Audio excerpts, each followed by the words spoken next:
Hello, everyone. Welcome to Game Junk Prototype Episode 20, recording on July 12th, 2020. My name is Frank. My name is Sean. And my name is Andrew.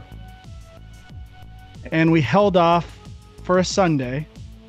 Very unlike us, but there was almost no video game news to discuss. But Ubisoft Forward was going down today, and there's still almost no video game news to discuss. So we will be going over all of the announcements of the Ubisoft Forward video or live stream, whatever you want to call it. I guess it's not live stream, whatever it is. Yeah, I guess it's been a bit of a tumultuous week for Ubisoft. Lots of allegations and changes with high-ups at various... I mean, it's spread across the world, Ubisoft, right? It's a pretty big company, so a lot of stuff coming in. I don't know that much about it. I've just kind of seen a few things here and there. So they obviously said they would not be getting into that in the video because they had pre-recorded all this stuff. So it was just kind of a bunch of pre-recorded information. That stuff still seems to be going on. There was some more news yesterday, so we'll see where that goes. But I don't know. I'm not the biggest Ubisoft fan. I think I've talked about this before. I mean, the games I love, we'll get into this, that weren't part of this press conference, the stuff I'm the most excited for, which we'll talk about at the end. But all the stuff I love seems to be their least popular stuff. All the Ubi Art games, including the Rayman series, and I'm kind of sad that engine has seen no more games since the last rate. Gotta get on the iOS games. That's where they're happening. Maybe it's possible. But I have definitely talked before about the idea of, their types of games and being very similar design, kind of reskinned with different camera perspectives and a certain design loop, which is very popular. So their games definitely do very well for a reason. There's enticing gameplay loops within them for the most part. And they try to appeal to different buckets, I would say, of gamers based on what the game's about. And yeah, how were you guys excited for this video or press conference? What did you think overall? I don't know if I'd say I was excited. I was excited for new game information. Like you never know what's going to drop. I'm kind of like you. Like I'm not as into their biggest franchises, but they always have these here and there, these interesting games that pop up. And there were certainly a few on my radar that I was hoping we would see something from, and none of them really showed up at Ubisoft Forward. But hey, what can you do? Well, I mean, we can say now they did say there's another one coming with more dedicated more to distant games, I think was the vibe I got. But in the previous E3s, they've definitely announced games that we haven't heard about in a long time that I figured would be out by now. So we'll get to that later. Huck, how about you? I wasn't that excited for it either. I mean, I'm still like 3 Assassin's Creed games behind, and I don't think I've ever played a Far Cry game since Far Cry 2. So, I mean, the other stuff they showed, the only game I really am interested in trying that I haven't tried yet is The Division. I haven't tried either of The Division 1 or Division 2, and obviously they didn't show anything for The Division. So, yeah, really nothing here for me either. I mean, some of the stuff looked nice, but nothing really like grabbed me and made me excited for this at all. So not too much. I am excited though that they are going to do more. I think it's about time more companies kind of took the Nintendo Direct style of announcement to talk, directly to their fans, especially these bigger companies that have multiple titles coming out and news to announce. I don't know why it took so long to do that kind of stuff, but yeah, I mean, well, they've done their own press conferences at E3 before, but I guess this is the first one, like Ubisoft Forward. That's the first time they've used that title for it. Is that right? As far as I know. Yeah, and I think this is supposed to be like their E3 stand-in. So So I thought it was just going to be a one-time thing, but like Frank was saying, they announced they're going to have more. That's more what I was referring to, that they're actually going to kind of use this as a brand and go forward, showing games off at a more regular interval. Probably, I would have guessed it's going to be like quarterly rather than monthly, but at least it's more than once a year like E3 was. Yeah, Right. so substituting this for an E3 thing, expectations might have been a little too high in terms of if they are going to do a bunch, kind of break up the content and announcements, to expect all their big stuff in this one might have been unrealistic. I'm not sure. But let's get into it. So the biggest game and the one that's coming out the soonest, I believe, is Watch Dogs Legion. Now, I guess I tried Watch Dogs 1, but that's it. I'm not super into this series. The hacking thing really didn't excite me all that much. If I was going to put, I'm much more into Far Cry or Assassin's Creed for the open world stuff that Ubi makes. But I mean, it started off with a short film, I think they said, and I gotta say, that really didn't do much for me. I always say that though, like any non-gameplay thing that these companies are putting, who knows how many thousands of dollars into these things. I'm just like, why? I don't even know. It does nothing for me. I just end up saying, where's the gameplay? Like, what is this? I don't care. Well, I thought it was a cool look, but it's not reflective at all of what the game is. Like, I kind of thought, oh, is this like some style that they're going to start incorporating into the game? But it's not. So yeah, it was kind of cool. But it was flashy. I mean, I'm pretty consistent when I say like every company, that type of stuff does nothing for me. So the gameplay itself, I'm slightly intrigued by compared to previous Watch Dogs games in terms of recruiting whoever you want and these different personality types and how they have different skills. I thought what the game or the video did show me this time was the idea of when they rewound and said approaching it with a different character and different styles of play. I thought that was really effective in terms of demonstrating the variety, and that system of different players looks interesting. I don't know if the world is still all that interesting to me, but I know they've talked about different versions of the game, some with permadeath and what this group you're a part of is all about, and leveling them up and the risk reward element of not wanting them to die. And I think there's a permadeath mode and non-permadeath with those characters, but that is the most intriguing thing of the game to me. Now, at the same time, it starts to get into kind of cheesy stuff that I'm not that interested in, like the rapping granny and like just basically doing a John Wick character.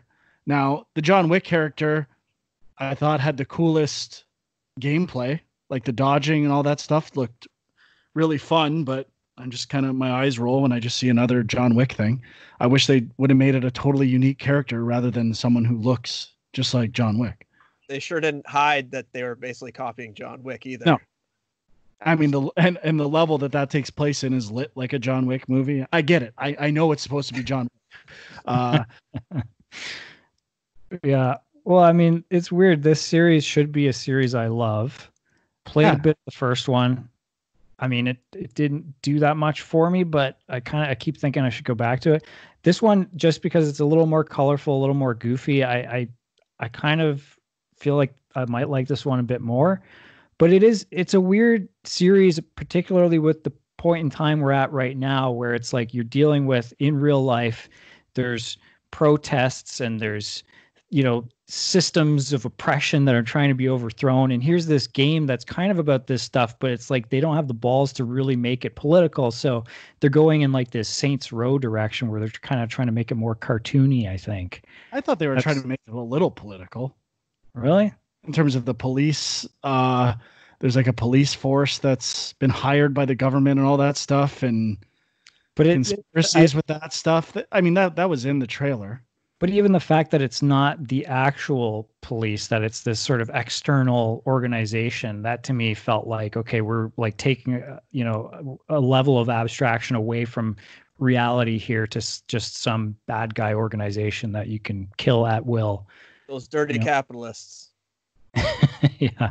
Well, I guess I get that, but it's also, I think acts, I mean, I haven't played the game, I don't know, is intended to act more as an extension of the government as well.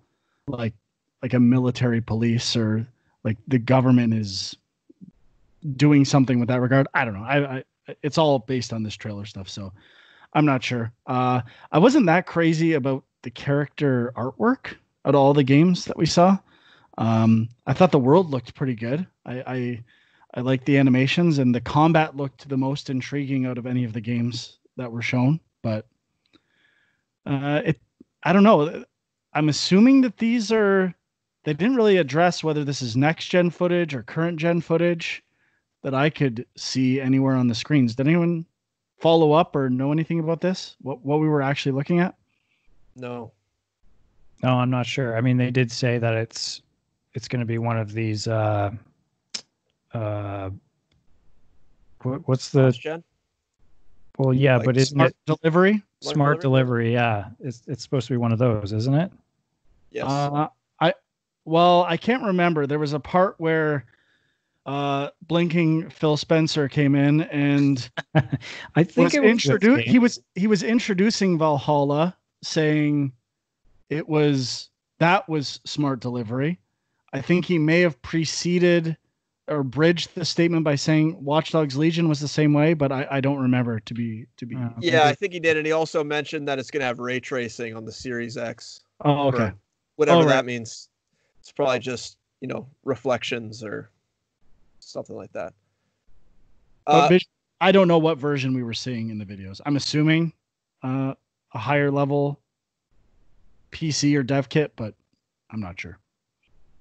I'm in the same boat as you guys for this Watch Dogs. I played Watch Dogs 1 as well, and for me, these type of games are almost just too overwhelming with stuff. Like I found with Watch Dogs 1, when you have little icons popping up everywhere of all the shit you can hack, like it's almost too overwhelming for me. I need just to be more streamlined and have less options. And then now you throw in like who knows how many characters you can play as. I mean, it looks like there's a ton, and all with varying skill sets. Well, I think that's the point, right? There's an infinite amount of procedurally generated, or like close to infinite, of like different combinations of skills, looks, age, all this stuff that, it's just procedurally generating all these people that can join. Obviously, there's going to be a limited amount of styles of play. It's not like that's infinite, but. Yeah, I was wondering about that. I wasn't totally clear on if it's like literally every single NPC, or if it just means that, there's specific NPCs of each type that you have to find and recruit. I don't know. Other than the enemies, I thought the video was pretty clear. Every character in the world.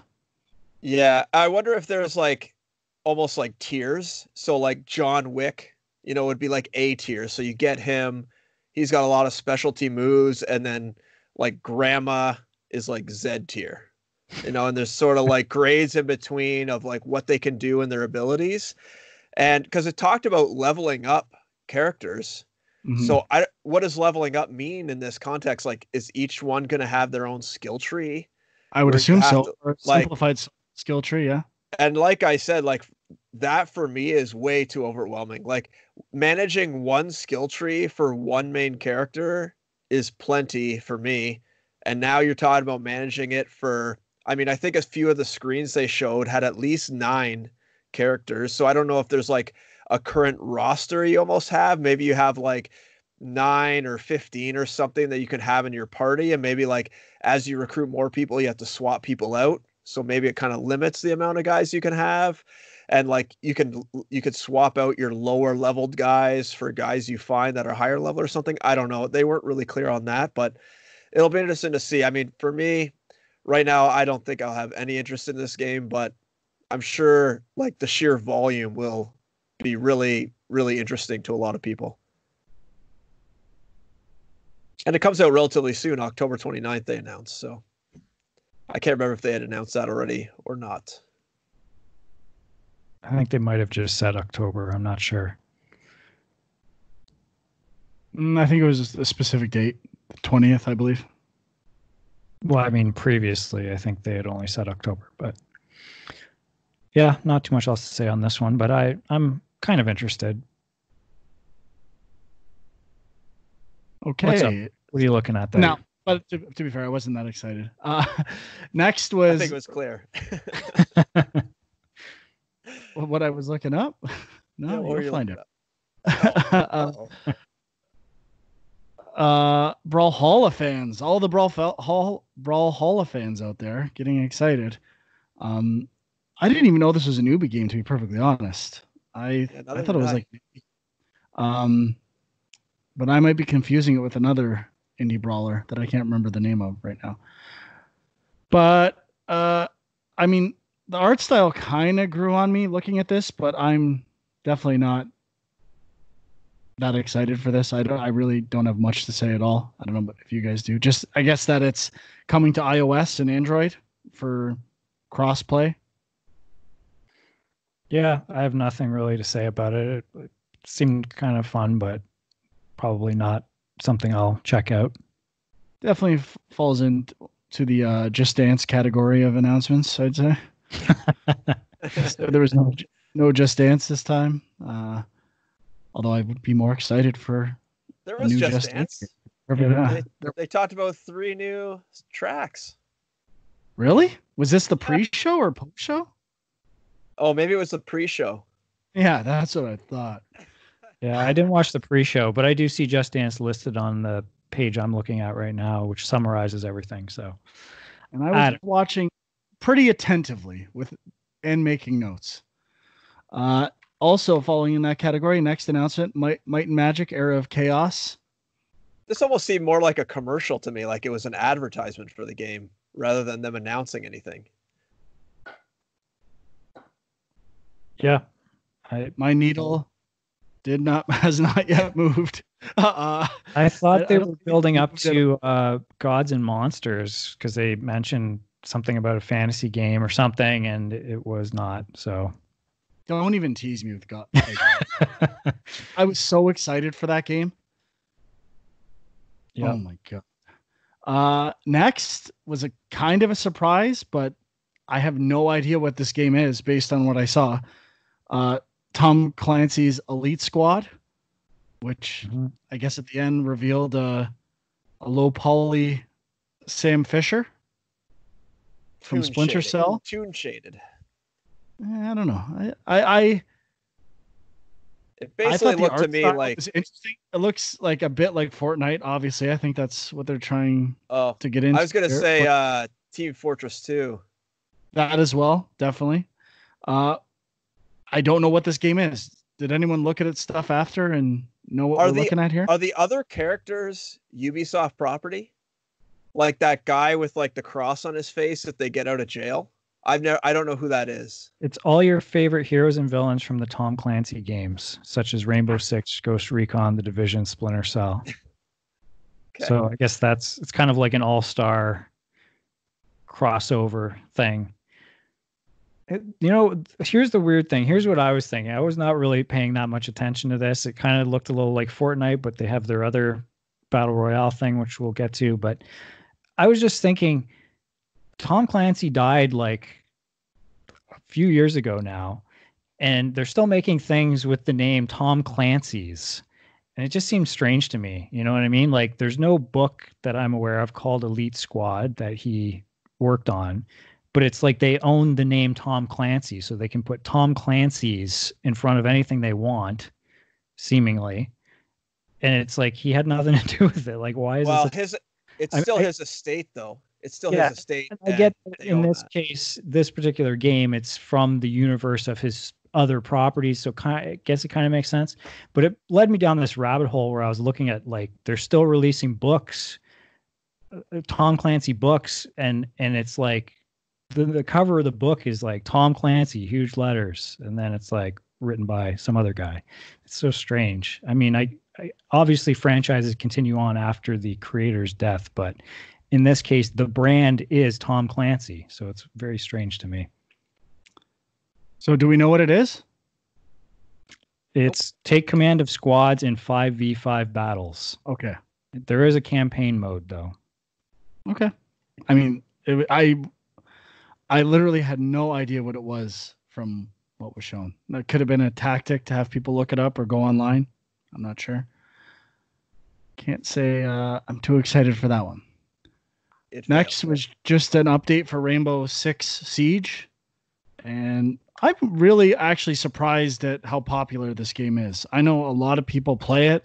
It's developed a pretty large community. I've never gotten into it. I really haven't played any Rainbow Six games, but I remember when it first came out, people weren't saying much about it, and that and For Honor have definitely developed really big online communities, to my surprise. Anyone playing Rainbow Six Siege or have their needle moving on this one?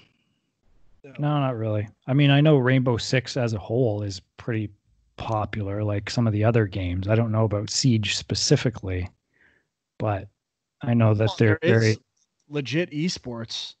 Yeah, based like using this game, and it's that says something about it. Like it has to be relatively popular if there's like money to be thrown around for esports for it. It's kind of a big deal. Yeah. Next was the new Battle Royale from Ubisoft, Hyperscape, which basically looked like a Ready Player One knockoff at the beginning. Yep. Hard to ignore that. Again, art style looked relatively interesting. They were talking to one of the character designers, I think, or lead character designer. And I think the look is okay. It's tough for me thinking about it from what I saw as a battle royale, because it seems like there's a lot of action. And at least in the clips they showed, when I play battle royales, not a lot of action. It's a lot of looking around with like obviously moments of intense action. So I don't know if it's a design choice in this game to, I don't know, contract the area faster or make it more action based. I have no idea. Could be an interesting take on Battle Royale, but I definitely couldn't discern that from what I saw. Anyone? There was a bit in the post game that I just kind of breezed through quickly, and it looks like the big difference is that it's very fast, very mobile, and it looks like maybe you can even double jump or some sort of like boost thing where you can boost, like get really high up quickly. But the thing is, when you kill someone, it almost drops like a death point where they died. And you can go and actually, if you go to that location and then hold down a button for whatever 3 seconds, your teammate comes back alive. So it almost looks like they are trying to contain you to a smaller area, and you have to try to almost like keep people from respawning. So it's not like in other battle royales where you're out for the whole round, or where where you have to, what's that thing in the war zone where you have to like go into the battle to see if you get back in? Yeah, the gulag.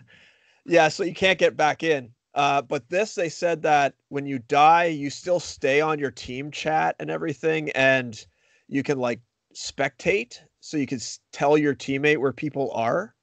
So almost like there is this like overarching team aspect to it. Well, there was a voting element too, right? Like people voting on events and changing the physics as events within the game. Yeah, the Twitch integration. That's kind of interesting. It looks like they're definitely aiming for that esport, more team-based. And I think if you're going for that market, you definitely want more action. You definitely don't want to have an esport where you're kind of just like creeping through the grass for 20 minutes, right? Well, yeah. I mean, a big part of the appeal, I don't know if it is anymore, at one point with Fortnite was the construction element and people being really good at construction. So you got to have something to differentiate yourself. I think it looks okay. I'm not big into these games. I thought of Apex Legends, but I've never really gotten to that either. Remind me a bit of that. Don't even know if that makes any sense for people who play that game. But I do like the idea of a faster paced battle royale. So I guess I'm marginally intrigued by that idea, if it's true. Yeah, I mean, it feels like they're a little late to this genre, but I don't know. I keep thinking like when new battle royale games come out, I keep thinking there's no like the other ones are so ingrained that who's going to play these, and then people do. So I'm sure there's a market out there for it. Mm-hmm. Now, it said that it's in beta, right? Does anyone know if it's going to be free when it launches? It said free open beta now, but I don't think they mentioned anything about a final release date or if it's going to be a priced game or anything, because that seems to be the thing with battle royale games is that they're free. Yeah, I think that's how they get. I don't know how you could compete if you didn't, but yeah, you would need like a campaign or something to charge money, I would think. Yeah. So next up was Ubi seems to have some kind of partnership, monetarily and otherwise, with Microsoft. So Phil Spencer got us into what was probably the most anticipated part of the video, which was Assassin's Creed Valhalla. And he was, as we mentioned, blinking quite a bit. Yep. I definitely thought he was high. Did you hear the clip I played? No. Oh, that's what I was looking up before. It's from Rudolph. His beak blinks like a blinking beacon. How can you overlook that? He was blinking. I felt like he had sun in his eyes or something. It was really weird, but I like Phil Spencer, so I don't want to rag on him too much. He seems like a pretty reasonable guy. So during the last Xbox thing, we really didn't see any gameplay for Valhalla. It was just announced, and I think Smart Delivery was talked about a bit with that. The Valhalla thing, it was a bit weird. It seemed a bit like they were like talking a lot about the Vikings and doing a real thing about the Vikings' true story. I don't know what that is, but I think they were a little worried about blowback with the idea of raids and like assaults and all this stuff. And it felt like they were, I don't know, justifying stuff like that, the way they were like starting off by getting into the game. The coolest thing to me of all the gameplay, it's such a small thing, but the idea of like for the one raid, like the blowing the horn to kind of depart, that was the thing that resonated with me the most. I thought it was going to be the wolves. I don't even remember that, honestly. Like the big ones that you fight. Maybe that was in the post game. Yeah, the big ones. Trying to latch onto Game of Thrones stuff, which the game is already doing in some ways. I have to say, I love the look of the terrain. I thought the terrain was awesome. Yeah. And the different areas looked pretty cool. Some highlights with lighting, which looked like very key locations that were showcased in the video that I thought looked great. Don't know if I'm that excited for the location. I'm kind of more intrigued to go back and revisit Origins and Odyssey. Those are much more intriguing places to me, considering I never beat those games. This almost seems like Assassin's Creed 3, where it's kind of like rolling hills or whatever, like forests. Not really any big set piece places, like with. But I was actually I also thought the environments looked great. I actually liked how this video was laid out, from like delivering of information, where they kind of talked about like exploration, then combat, and whatever else they threw in there. They kind of had like it separated the idea of raids versus assaults as well. And the gameplay feature seems to be assaults, which are on heavily fortified areas that are kind of coordinated. Like they take a bit more strategy to like their castles with moats and drawbridges and stuff like that, and how you go about taking something like that over. That was probably the most intriguing gameplay thing I saw in the video. But this game gave me a really big Witcher 3 vibe, though. Yeah, I agree. Like, really strong. And God of War. God of War, yeah. And I must say, I was quite surprised that they literally mentioned nothing about the Assassins or the Templars. It almost seems like they are moving away from that sort of like aspect of like the Assassin's Creed franchise, and they're turning it more into like fictional stories told around a historical time period. I mean, we were kind of getting that already with like all the way back to like Unity, where it's like French Revolution, then what was it, turn of the century in England, Origins in Egypt, Odyssey. It seemed like the place is more of and the time period is more of the driver of the story now, rather than the assassin aspect of it. And this time they just like ignored it completely, other than the name of the game. Well, they did mention there is, because at first it didn't seem like there was much stuff about stealth, which was probably the defining pillar of the game when it started. And they showed that stealth combat still exists in the game, although it seems to be to a lesser degree. I think that's okay at this point. I've as long as it's there, I've kind of exhausted my stealth gameplay with Assassin's Creed. But I mean, I'm marginally interested, but like I said, I think I'd rather go back and play Origins. It's weird. Yeah, it almost feels like it could have been more tied into like For Honor or something instead of Assassin's Creed. Like, if you need to slap a existing franchise on it, I don't know. I agree. It didn't feel as much like an Assassin's Creed game. It looked cool, but I am much more interested to try and get to either Origins or Odyssey. Got to give a shout out to Tyler, coworker and listener of the show, who actually sent me his copy of Origins. So going to have to dig into it one of these days soon.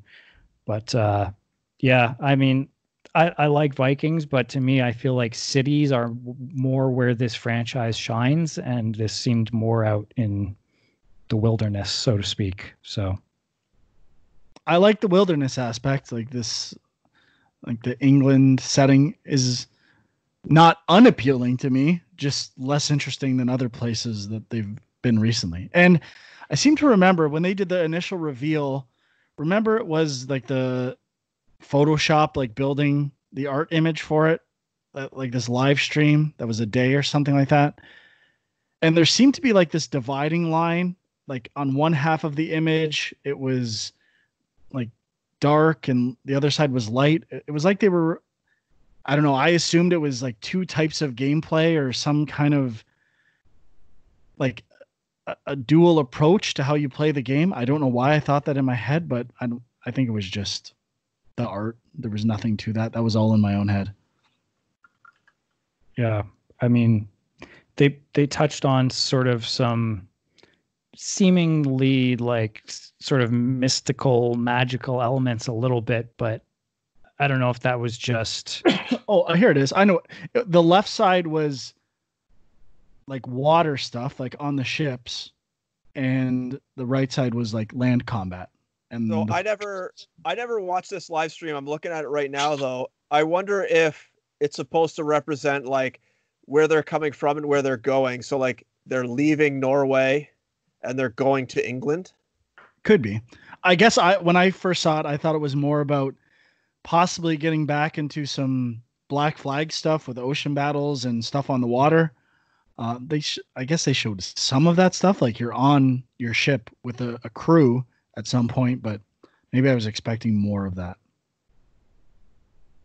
They did talk about that a little bit. They talked about that more in the post-show stuff too. They talked about stuff they brought back from, I think it was Black Flag, where you have like your crew that sings songs with you on the boat, and they're kind of like your family. So it does seem like there is some element that revolves around the boats and your crew and traveling around on them. Oh, yeah, and you could have a cat on your boat too for the cat. Oh yeah. There was the other thing, cats in a boat somewhere. Got to get the cat stuff in there. Who loves cats? Got to get as much cat stuff in your videos as you can. All right. That was the last thing. Well, other than the surprise, which was not shared before the video. Oh, one more thing with that. It said it releases on November 17th. Yeah, that's interesting. That is thinking that is somewhat in line with new consoles. I would think they would want to have a title ready. They did say launch. They did say it launches on PS5, Xbox Series X, Xbox One, PS4. Now, I don't know if that means that those systems are out when that date happens, but I don't know. I think from a console creator, though, you would want the console to be out before American Thanksgiving. So seems like a safe bet. Yeah, I think November 17th that they're out by then is pretty safe. Yeah. Unless there are actually supply issues, which remains to be seen.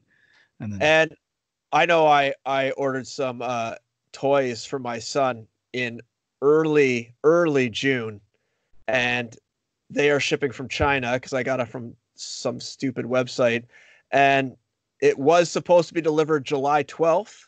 Then it said end of July. Now it's end of August. So they're obviously like shipping stuff over from China. I don't know if it's just to Canada. If Canada has put a halt to imports from certain spots in China, like not goods that are mandatory, but like, so I don't know when that stuff's going to get here.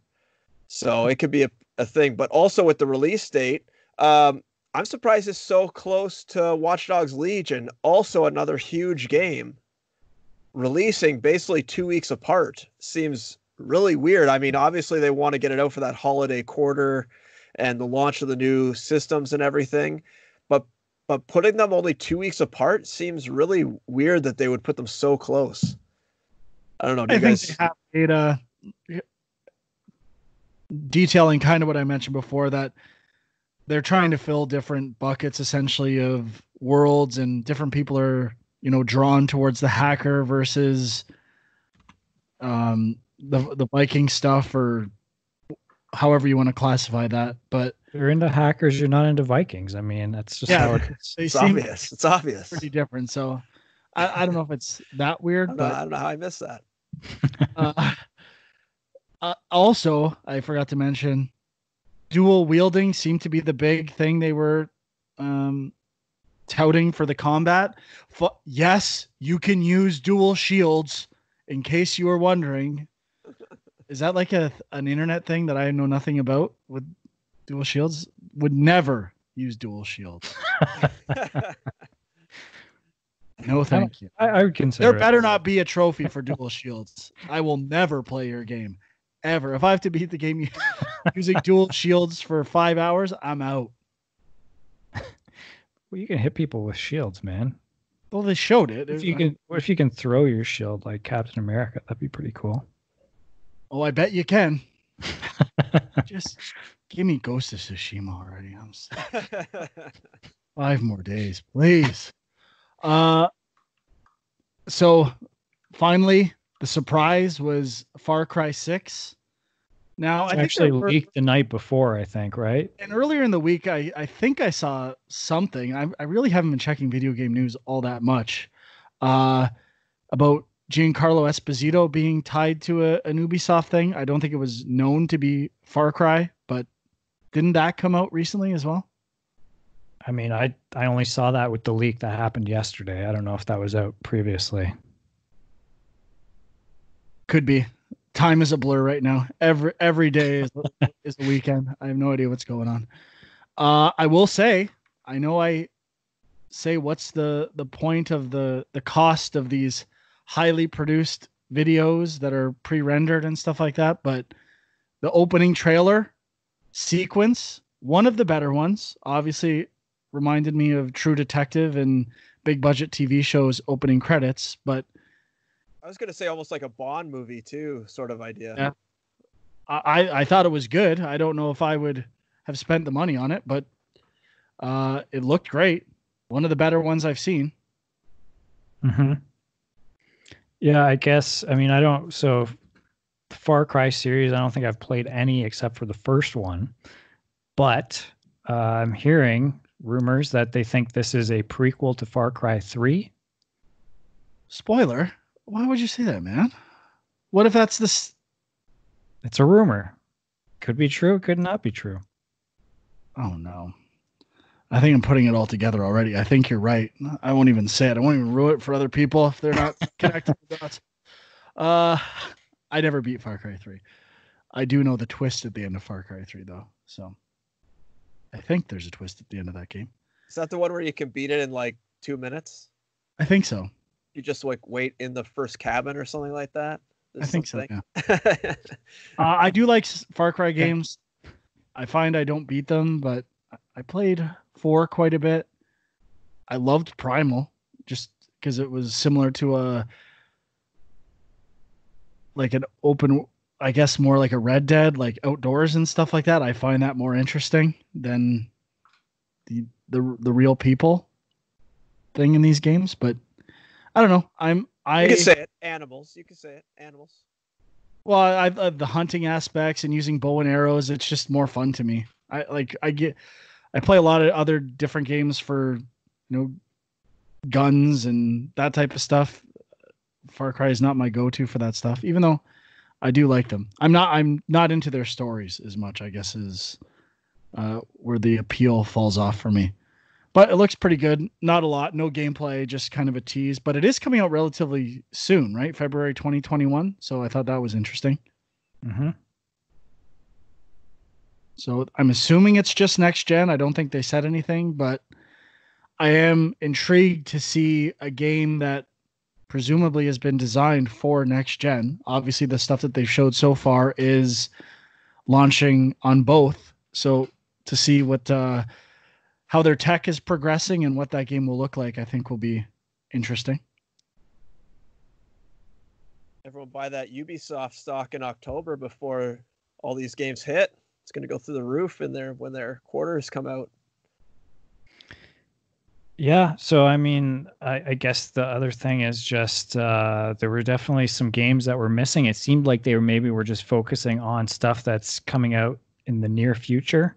Which, if they're going the Nintendo route, that is what they do, right? They do not go too far into the future. Mm-hmm. Yeah, I mean, I get it. You get burned if you show stuff too early and things change or don't look good or whatever. But I mean, there's stuff they've shown before that was not here. So that's always a disappointment if it's something you're looking forward to. My notable exceptions or things I would have liked to have seen, a new Rayman game. The last 2 Rayman games are two of the best platformers I've ever played. So would have loved to have seen something new there. Skull and Bones, which was kind of the offshoot based on Black Flag ship battles and stuff like that. That was 2 or 3. Wasn't that canceled? Is it canceled officially? Canceled. I thought so. Maybe not. Got inside info there, Huck? No, I don't think so. might have to cut this out. No, definitely not. I definitely didn't hear that from anyone. I just thought looks like it's not, but I'm kind of excited. Would have been nice to see. What was that? I mean, Beyond Good and Evil. I don't know what you were going to say next. Beyond Good and Evil 2 is the other one that I'm intrigued by. Probably second on my most anticipated Ubi game, which was also not present. Well, I was going to say it would have been awesome to see like what a new iteration of Splinter Cell for me personally. But I don't think, I think if they're doing Far Cry 6 with AC, I don't know if they have, the numbers to do. I mean, they probably do have the numbers to do that, but it seems like they've put Splinter Cell on the back bench, especially with all the other Tom Clancy stuff they have going on. May I make a prediction or maybe a suggestion, what I think Splinter Cell will or should do? No. If I remember Splinter Cell correctly, like the big thing about it was the lighting and this idea of using shadows and all this stuff. And now we're at a point with technology where real-time lighting is such a big factor. And are you going to say it? Just say it. Remake the first one. Remake the first one, exactly. With new tech. And I know. Can you imagine next gen with all the awesome ray tracing they could do? Yeah, and it would be real good. Add some new mechanics that really use lighting technology and I mean, that's where I don't need you to come up with a new story. I know people like those stories, but let's take one of the first ones and use that tech and make it a fucking techgasm, baby. Make it happen. I'm on board. Did they remake the first one like an HD remaster type There was thing? an HD collection for Splinter Cell, yes. Yeah, I think I had the first 3 games, right? Chaos Theory and Pandora Tomorrow or something like that, all bundled together. I won't. You could give me all night. I'm not going to remember the third game subtitle, but the first one definitely a lot of people played, and I don't remember how great the story is or anything like that, but I think that's where they should go with that. Yep. I mentioned this at some point recently, but would like to see a new Persia one of these days. No. Did I hijack your idea? No. Okay. Whoa. Don't worry. That was an original, Frank. But yeah, I mean, I really wanted to see Beyond Good and Evil 2. I mean, when was the last time we saw something from that? Was it last year? That one was more recently. It might have been last E3. It was the tech demo where they kind of showed the interior of a ship. That's your ship, and then scaled out, and there's multiple ships that other people have. Like, the scale looks crazy for that game. I'm not surprised that it's still probably in early development, would be my guess. But I am excited. Again, take that cash for your fancy CG movie we saw last time and put it into the game. Don't care about that CG movie at all. In fact, I kind of hated it. They were just swearing all the time. It was brutal. But my number one thing I wanted to see more of after the tease last year was Gods and Monsters. Is that what it's called? Gods and Monsters? Yep. Which had a very unique art style. Zelda influenced Breath of the Wild for sure, but had some really cool fantasy elements, and I'm excited for this game. I even remember them. Am I imagining this when they showed it that the release date was originally 2020?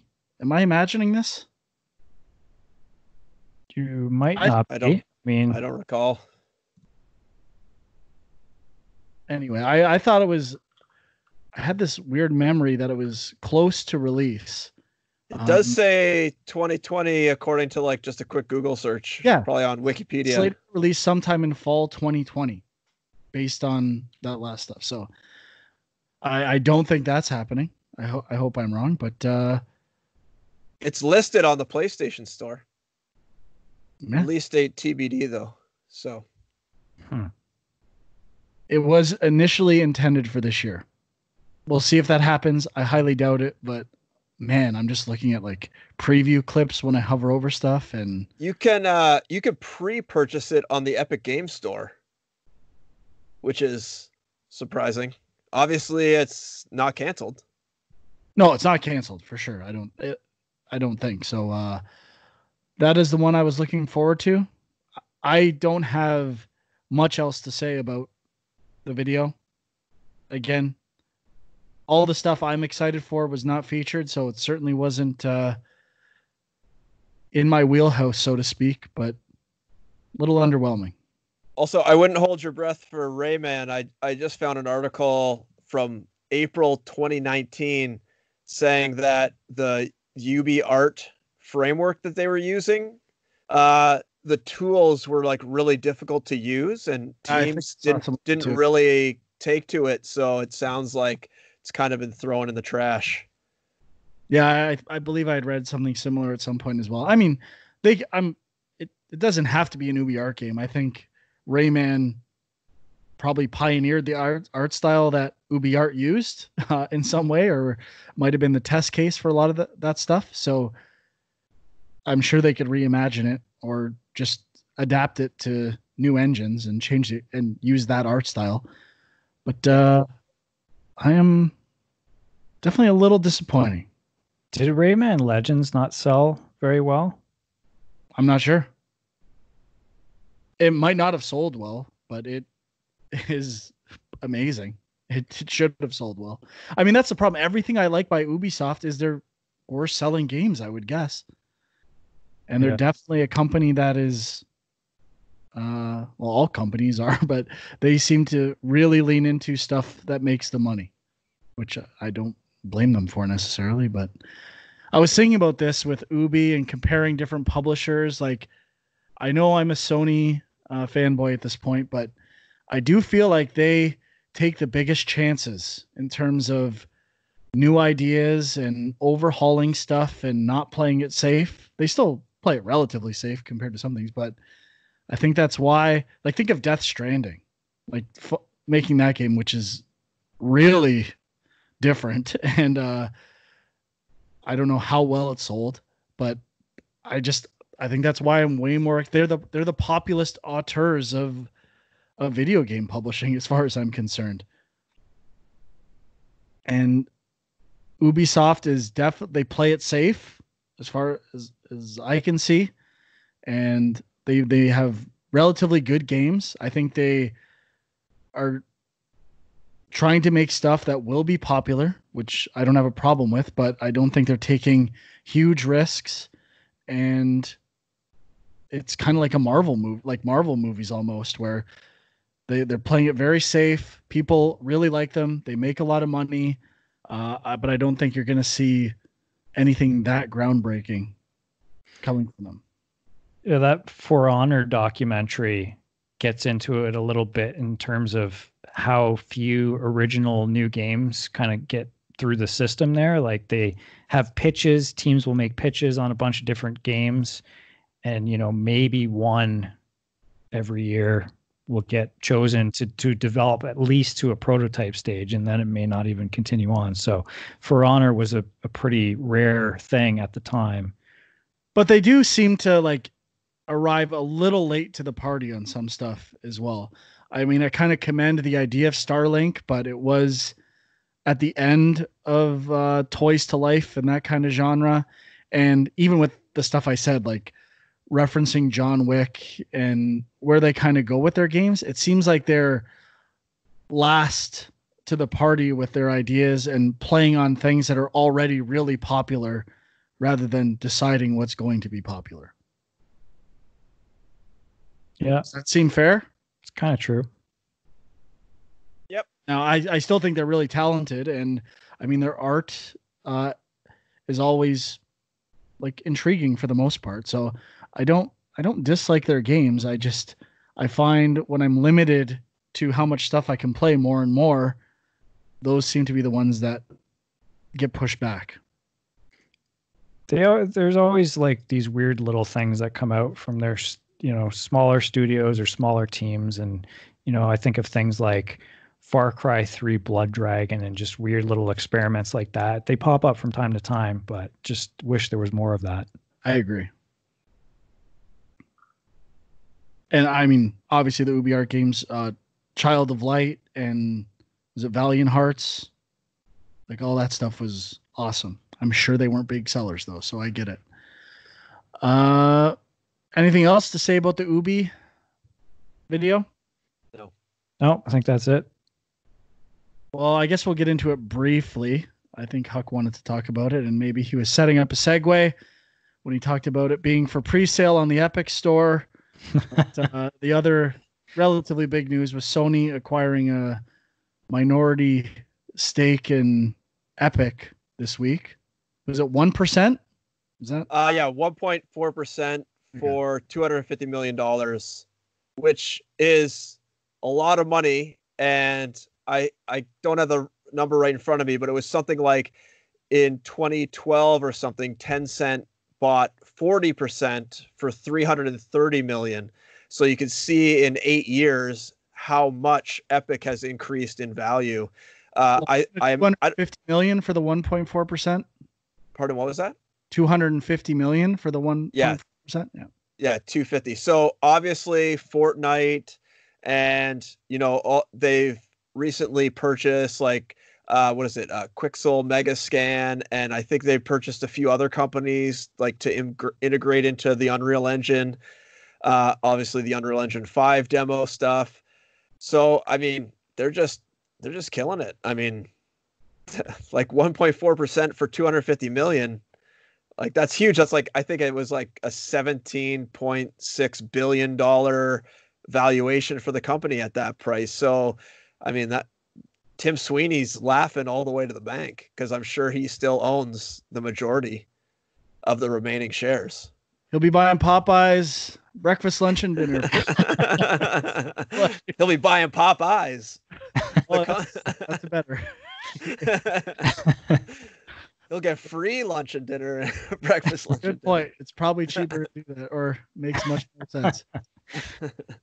Yeah, I mean, between Fortnite and the Epic Games Store, I think they've got a lot of money rolling in right now. They've obviously got tech for the next gen that I don't know who's all licensing it right now, but I can imagine that after that demo, people are probably taking a look. I go there, Sean. I know you want to go there. What? The conspiracy theory. Oh, I wasn't going to mention that, but I mean, we can. Yeah, people thought that it was weird that in the Unreal Engine 5 demo, they were really praising the PS5 and the architecture and all that stuff. And then, a month later or whatever, Sony invests in them. I mean, Connection, maybe they've come out with a statement saying that it all happened after the demo. So I'm gonna say Tim Sweeney genius, just like planting the seed in Sony, like, hey, we're pretty good to work with over here. Why don't you give me some money? Yeah, I guess I'm just curious what this means, if anything, and like what's the strategy there? Like, is it just Sony saying, hey, we want to kind of cozy up to you guys and work with you more in the future? Is it like having like at 1%, you really have very little say in. I mean, I know nothing about game business, financials. Like, I don't know what it means. I don't care. It's not interesting to me. The only thing I would say is like, it just seems like it's based on being a wise investment. Like, yeah, that could be too. That's it. And I mean, it's an investment that presumably, even if Epic or games that do well on Xbox, Sony's at least making money off their competition as well in some capacity, but not that much. Again, it's 1%. So it seems like just an investment more than anything. And I can't believe my friends' kids, I cannot believe Fortnite is still as popular as it is. Like I thought it would be done by now for sure. They'd have moved on to something else.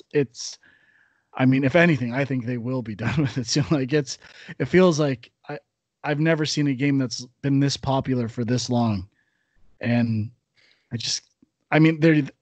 to be fair, we've talked before, they are doing really cool stuff, integrating social stuff, concerts, events, and all that stuff. And the cosmetic things, they make so much money off that. All my friends' kids, all they want to do is spend V-Bucks and buy custom stuff in the game. And I'm like, I don't know if I would have liked that when I was a kid. I don't think I would. Like, that stuff did not appeal to me at all.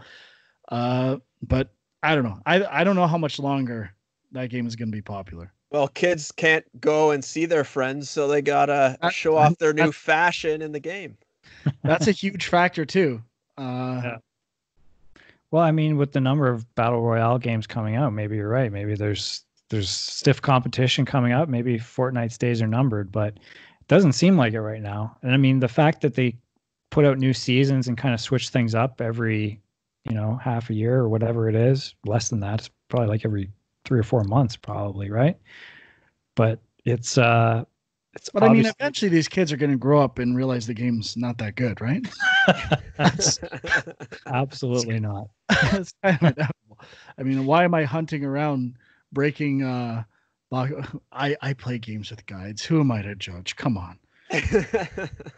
I mean, you're still singing the praises of Sewer Shark, so I mean, who knows? Well, I'm certainly have a nostalgic love for the game. It's not something I play very often. So. That's the best Simon game you've ever played. Remember Simon? I do. Sewer Balls flat. It's part Simon. It's part on-rail shooter. a little more going on than just Simon. All right. Fair enough. Fair enough. Well, do we want to say what we've been playing? Yeah, I got two quick news things I wanted to bring up. Or I guess one. Crosscode. I don't know if you guys remember me talking about this Crosscode game. Mm-hmm. Amazing game. Wasn't Just it came out on HTML5? Wasn't that the? Yeah, that was the thing. Yeah, so it has just been ported to consoles, so it's out now on the Switch, PS4, and Xbox One. So if you didn't catch it on Steam, I highly, highly recommend grabbing it on some other console. I downloaded it a few weeks ago because it was on the Game Pass for PC before it went to consoles, but right, yeah, didn't fucking touch it, man. Big mistake. Big mistake. I am interested. It is on Game Pass for consoles now too. Oh, is it? Oh, okay. Oh, never mind. Then get it for free. This guy's getting Microsoft money for sure. And all you guys, Game Pass this, Game Pass that, we get it. I'm just trying to pull a Tim Sweeney, I'm waiting for Microsoft to come and knock and then buy 10% of my company for some super low number. I don't know if it's necessarily a good thing. Well, I mean, financially it is, but I don't know if Microsoft buys the best companies. I guess that's the other, their judgment and who to purchase is not the best, in my opinion. They're going to buy Rocksteady, man. It's coming. Could happen. Did announce their next press event, right? July 23rd. July 23rd, yeah. So looking forward to that.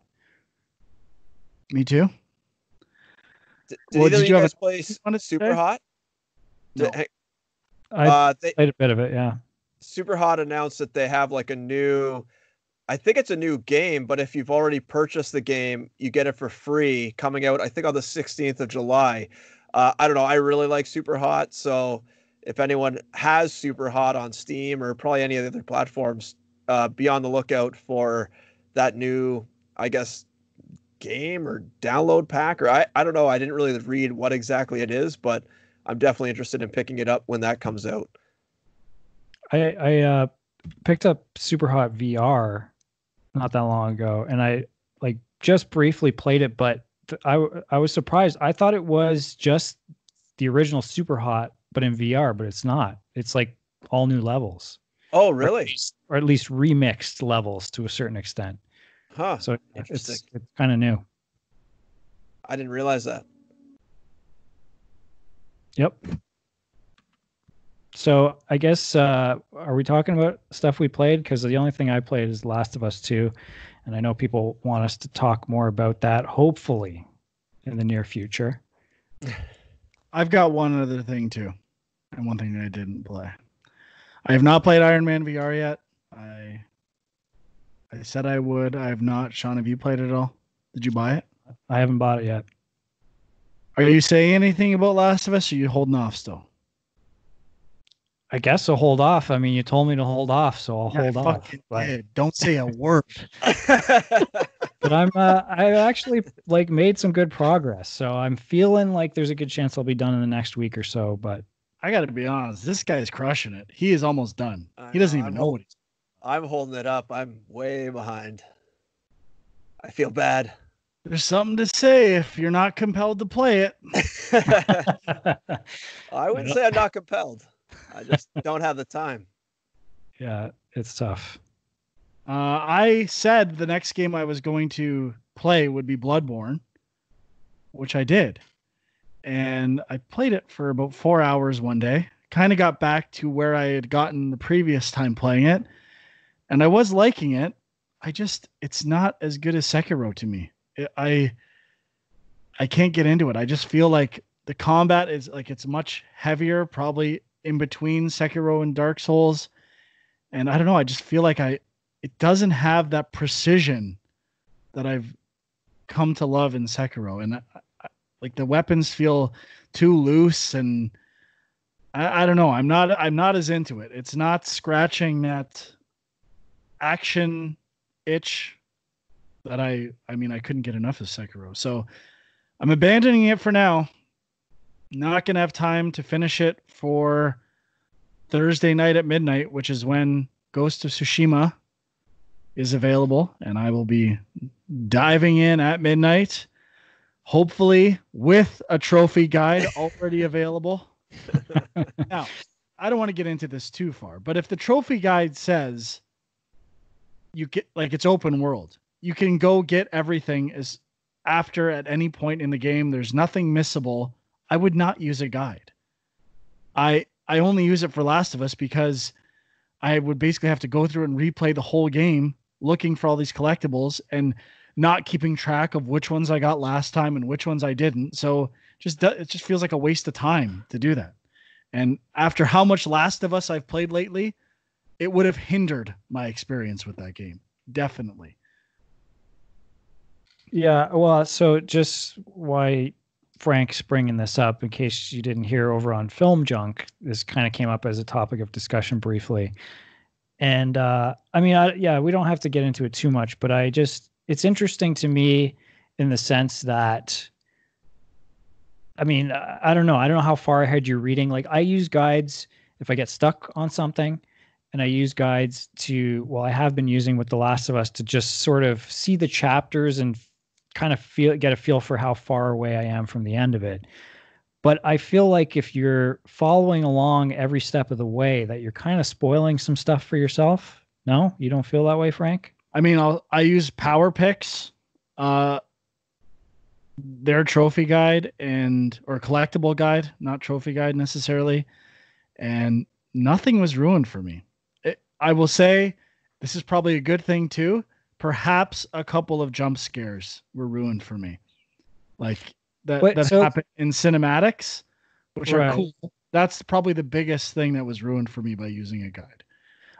But I hate jump scares, so I'm glad that it's like. Well, I was wondering if that might be a factor, but so like you're not like, are you just looking for trophy locations and collectibles, or are you also reading like enemies that are coming up and strategies? Only where collectibles are. That's it. Okay, well then that's a little more reasonable. Because I mean, there's stuff where, and I feel like I'm probably taking a bit longer with the game than maybe I would if I was using a guide in any way, just because some sections you don't know if you can just kind of plow through. You don't know exactly where you're trying to head. You got to feel your way around, and you got to die a bunch of times before you figure that out.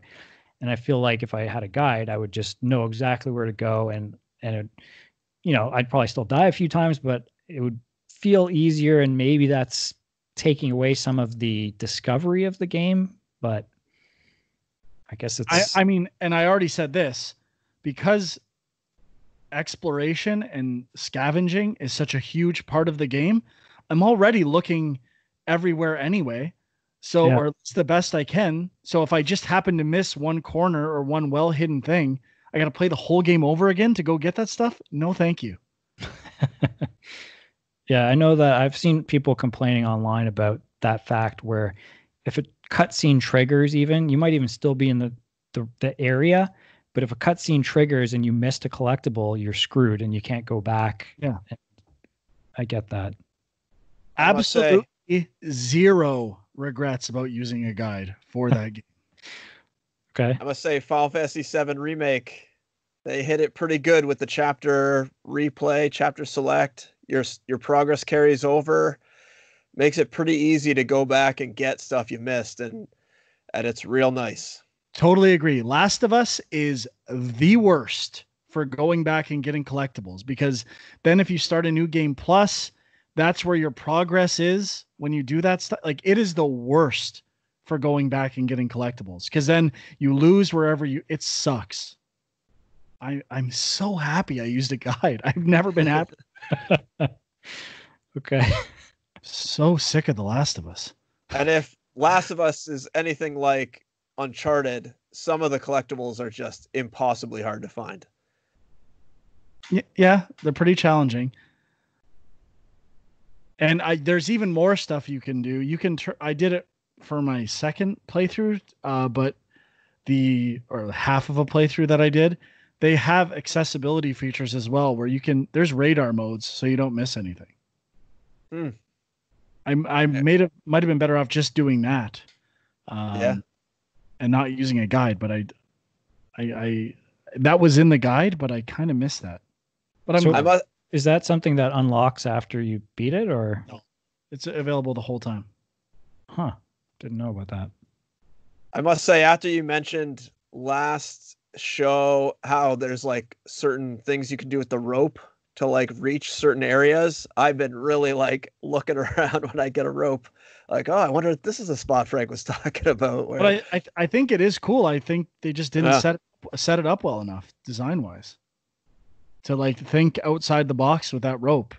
Yeah. If they would have just had one, like forced your hand a little bit to do something weird with the rope, I think I would have done it more naturally. Anyway.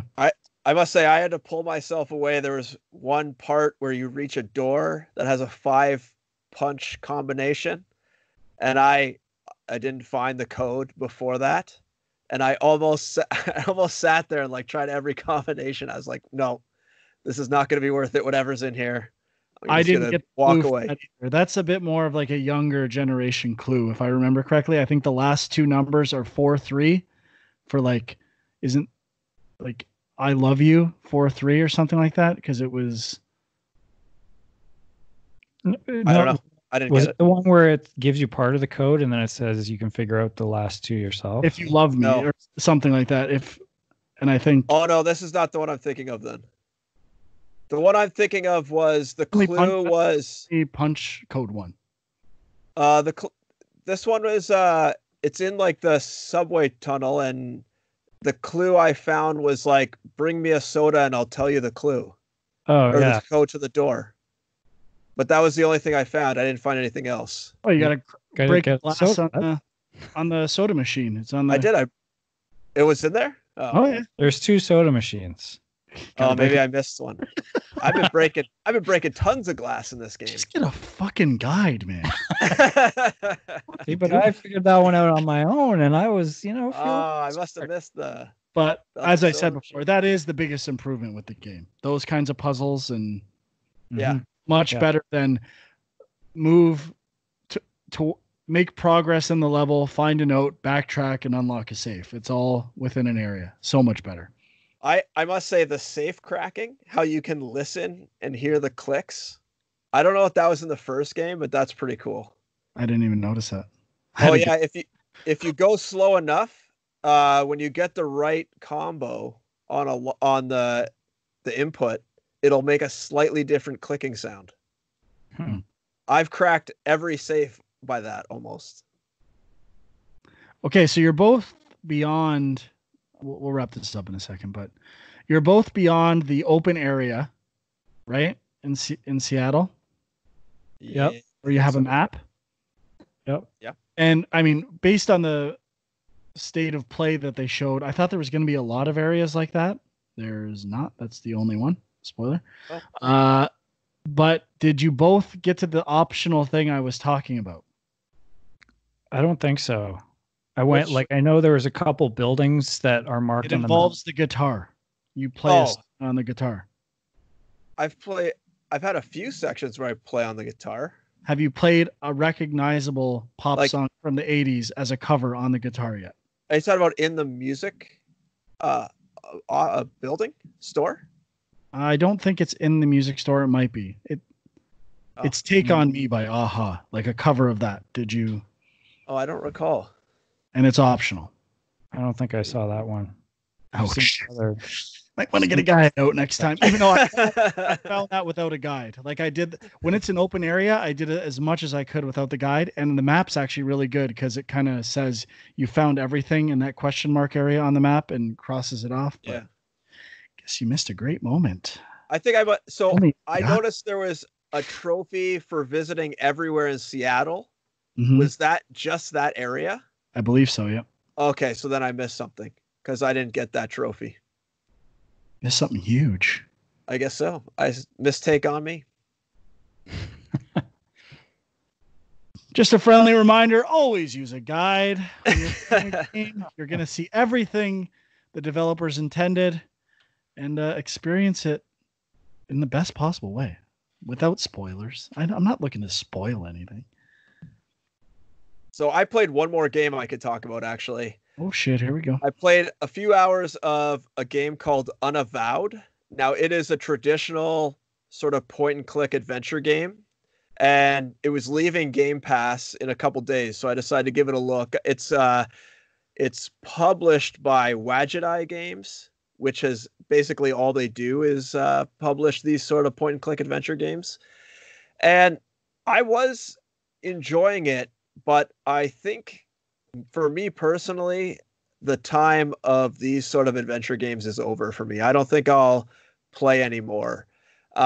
They did do some things that improved it for me, like when you hover over the screen and something is interactable, it basically just tells you it right away. You don't have to click it, so you don't have to like pixel hunt.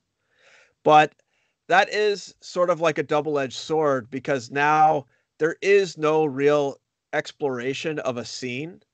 Essentially, like, you just kind of quickly buzz your cursor across and you immediately see everything you can interact with, and you don't really have to look at the picture and try to figure out if something is interesting to you. So there is this problem I'm finding now as I play through more of it, where it's essentially just a big giant dialogue tree where you're occasionally picking up stuff that's like right in front of your face. And there's just not much I'm finding enjoyable about that style. I think going back to the older adventure games, like the really old ones where you actually had to type in commands, a lot of the fun was sort of trying to look deeply at the scene and using the commands you know of to try to dig out information about the scene that you may not be seeing. Like, I don't know, like in Space Quest and King's Quest, you usually would walk into a scene and type look or search or something, and it would give you some sort of new clue that maybe wasn't obvious at first. And I think with these newer adventure games, that sort of aspect of searching is gone, which I think was part of the fun for me, even though the games were a lot harder back then. And I don't know if you guys have played any of these newer sort of point and click adventure games, but I'm not finding them that fun anymore. I mean, the story has to be really, really strong, I think, now to carry me through. And I haven't found any recently that have done that. Yeah, I agree. I've tried to go back to some older ones. I've tried to play some that I never played before, and I always kind of lose interest after a while. And I agree. It feels like a kind of an outdated genre. And I'm always like, I always have in my head that it's like somebody could come along with a great way to reinvigorate this type of game. I feel like VR is a real good opportunity, and there have been some examples of that. But yeah, I know what you mean. Like, they've tried to simplify things, but the more they simplify things, like, just clicking on it will automatically do the action you needed to do. So you don't have to do like open, close, pick up, put down. You don't have to go through all these things, but it just kind of takes away the fun in a way. Yeah. So Yeah. I agree with you. It takes away the frustration as well, but it also leaves you with basically just clicking stuff and not really doing anything. I just find like really good puzzle platformers scratch that itch better than those types of games do now, unless, like Huck said, there's a really good story that you want to get into. But something like Inside or The Witness would be way more intriguing. Yeah. Like, to scratch, I want to solve puzzles or figure something out. And interesting enough, The Witness has a little bit of dialogue, but like Inside has nothing, right? It's just all visual storytelling, which is kind of like you don't usually see that in traditional adventure games as much. It's mostly dialogue trees and blurting out everything you need to know. The dialogue can get tedious too. Like, it's tough. Like, some of those LucasArts games I loved because the dialogue was funny and enjoyable, but if you're not feeling it, then it's really tough to get through those. But I'm curious. I put 3 hours into it, so that's not nothing. Not bad. Like, that's something he would rather play than Last of Us 2, which maybe it says more about that game. It's not drawing. I'm curious to try out Beyond a Steel Sky, which I think I mentioned last week is on Apple Arcade now, and it's sort of a sequel to a classic point and click game from like the 80s or 90s. So I'm curious to see if they've updated that and how they've done it, but I haven't tried it yet. Cool. All right. I think we're going to wrap this up. Went a little longer than I thought we would. But I mean, we had 2 extra days, right? Much more to talk about. And next show, we're going to have 2 less days. So even less to talk about. Am I gonna have to? Well, I guess it's 40 hours long. I can't beat Ghost of Tsushima if I stay up all night on Thursday. I would have considered it. Okay, check out Game Junk Podcast on Twitter, facebook.com/Game Junk, Film Junk on Twitter, My Anger Commute, and Equilibrium Sis on Twitter. Am I missing anything else there? YouTube.com. Oh my God, I almost forgot to do it again. YouTube.com/GameJunk. If you want to see. Is it youtube.com/GameJunk, or is there like a /C or something? There might be a /C. Oh my God, that's why I don't say these things. No one even knows. But if you want to see my... No, it redirects properly. Oh, okay, perfect. Expressions of shock at some of the things these guys say. It's... What amateurs we are. No, I'm just joking. I do lots of stupid stuff on this video. Okay. Thanks for listening. We working on our sign off this time? I had to cut it off last time. There was such a delay with the buys. I'm like, I can't. There was a... you got to end strong, Frank. You got to come up with your own sign off. See ya. Wrap it up, Frank. Give us the wrap up right now. Thank you for listening to Game Junk Prototype Episode 20. We'll see you next week. Goodbye.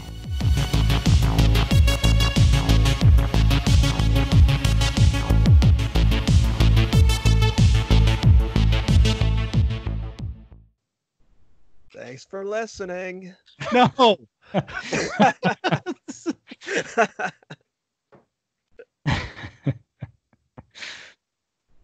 right. Gonna wrap up, Sean? Come on. All right. All right.